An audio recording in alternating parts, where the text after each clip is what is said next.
Gonzalo, thank you very much for that. And ladies and gentlemen, friends, it's a pleasure to join you this afternoon. And look, I want to thank both the panels for their really powerful insights. And I think these discussions reflect very clearly the discussions that have been led by Nigel and Gonzalo over the past 2 years now. This is about bringing all non-state actors together as part of this conversation. And I think it just demonstrates what many of us have been saying for a long period of time, is that if we're going to get there, we're going to get a solution on this issue, then it is going to require all of us to act and work together. And so whether that's reducing emissions or adapting to the effects of climate change or getting finance flowing, all of those require an all-of-society approach. And I just want to thank Nigel and Gonzalo for really, the brilliant work that they have done through the Race to Zero campaign and the Race to Resilience. We've got over 5,000 businesses, many of them big multinational businesses, signed up to Race to Zero.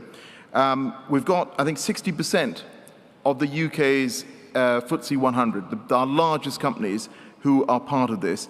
I have to say, I really think this is an extraordinary achievement. And, I've seen this grow. Can we please have a special hand for these two great guys?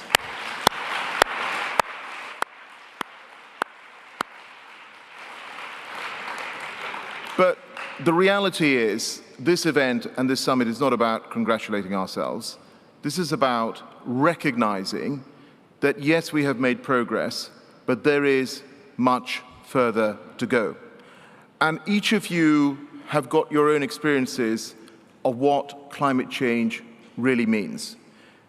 Now, I've had the privilege over this past year to visit countries, to talk to communities, many of them on the front line of climate change. Just to give you a few examples, I was in Barbuda a few months ago, and those of you who have been to Barbuda will know that 4 years ago it was hit by a hurricane. And there's been some construction, there's been some reconstruction. But actually, if you stand there in the middle of that community, you still see large numbers of homes with their roofs ripped off. You see walls crumbling. And I had an opportunity to speak to the community leaders who are still on the island. Many people have had to leave. It's effectively forced migration. I would argue that climate change is the biggest security risk that we face in the world right now. And their message was very clear to me, which is that what they are seeing is these climate events becoming more frequent and more ferocious. And that's why their big ask is for all of us, but particularly the biggest economies, to play their part in terms of cutting emissions. I spoke a few days ago to women in Madagascar who are having to cope with what I think some have called the first climate-induced drought, famine in the world. 4 years, no rain. You can imagine what that's like. You spent your life farming, you can no longer farm. You then turn to fishing, you can no longer fish, but you still have to find a way of feeding your family.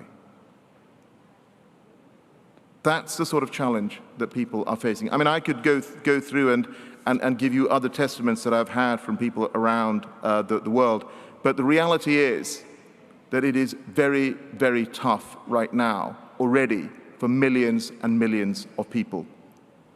And so I think what that has done is strengthen my own resolve to drive progress on issues like loss and damage, which we heard about, on adaptation. And I'm pleased with the commitments that have been made on adaptation finance that have been announced at this COP. I hope there will be others. And we need to go further. We need to have a balance between the money spent on adaptation and mitigation.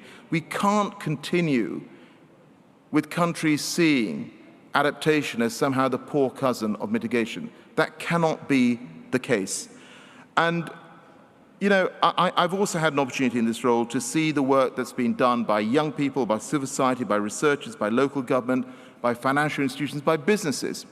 And we talk about how far business has moved. I tell you, I started my business career in the 1990s, and I started in the City of London. And in 2020, we launched many years later, we launched the finance campaign for COP26. The Guildhall was absolutely filled to the rafters. I mean, literally standing room only. That would not have been the case when I started my career in finance, I can tell you that. It has gone mainstream. I think we have gone past that tipping point where governments, businesses, civil society are thinking in the same way on this. The question is pace, how quickly we get through this and get it done. I've been to countries where the reason governments are acting is because they are being pushed by businesses, they're being pushed by civil society.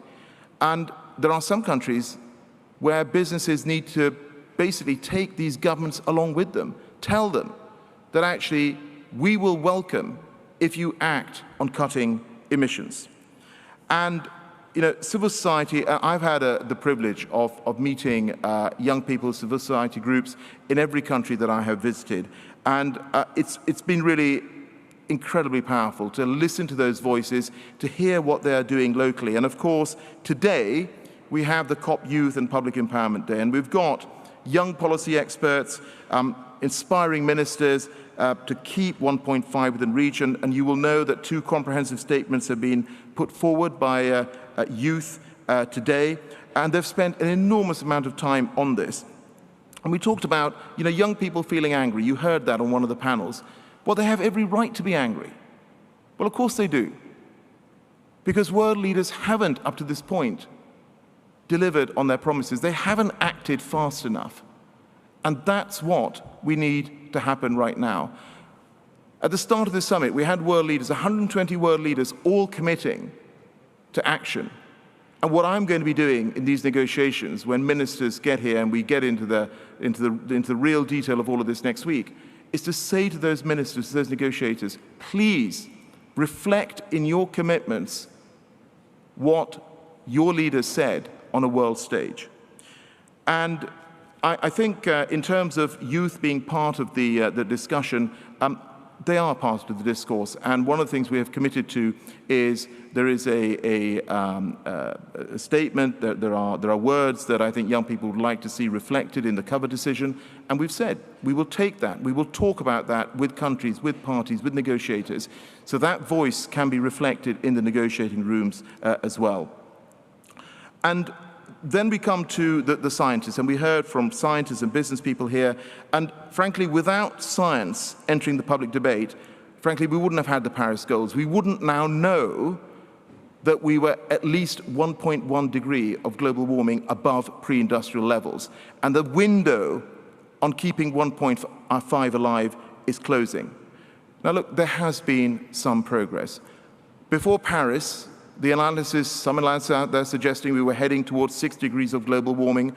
Post the Paris commitments, that temperature curve had been sort of taken downwards to under 4 degrees. And if you look at some of the analysis out there now, it suggests that the curve has been bent further towards 2 degrees. But that requires every single government to actually deliver on all the commitments that they've made. It's not enough to make commitments. You have to follow through with action as well. And that's why it is not job done by any stretch of the imagination. I want us to leave here being able to say with credibility that we have kept 1.5 within reach. And you will know there are countries in the world where 1.5 to stay alive means literally that. Now, we've seen some useful announcements here, good announcements. You will know now that we've got 90% of the global economy covered by a net zero target. It's less than 30% when we took on the COP presidency. We've got over 100 countries signed the global methane pledge. We've got over 130 countries representing 90% of the world's forests committing to halt and reverse forest loss by 2030. It's been backed by around $19 billion worth of support. We've got financial institutions who've signed up to eliminating investments linked to deforestation. You've seen more announcements in terms of consigning coal power to history and all the corporates and the countries that have signed up further. You've seen the first mover coalition that was launched at COP, committing countries like Apple, Dalmia Cement, Volvo, Fortescue, others to be buying low-carbon products by 2030. And this is all, of course, positive. But I think what it demonstrates is that there is a willingness and there is a momentum to go further. But ultimately, we are going to have to get through these negotiations. And I have to say to you, there will come a point over the next few days where the rubber literally hits the road. We have been trying to reach agreement on some of these issues for 6 years. And that's reflected in the frustration that you heard on from some of the panelists here. And so we're going to have to roll up our sleeves. We're going to have to ensure that we are able to close off the Paris rulebook. We're going to have to ensure that we close off Article 6 and ultimately unleash the full power of the Paris Agreement. These next few days are going to be absolutely decisive. So what I request from you, from each and every one of you, please help me. Help me in this process to apply the pressure on governments, apply the pressure on negotiators, tell them that we cannot leave Glasgow without being able to say with credibility that we have kept 1.5 within reach. And I want to end on a positive note, which is that I do believe, based on what we have seen from governments, from non-state actors, I do believe that there is a green net zero future ahead of us. The real issue is, will we get there fast enough? And I need your help to ensure that the answer to that is yes at the end of this conference. Thank you.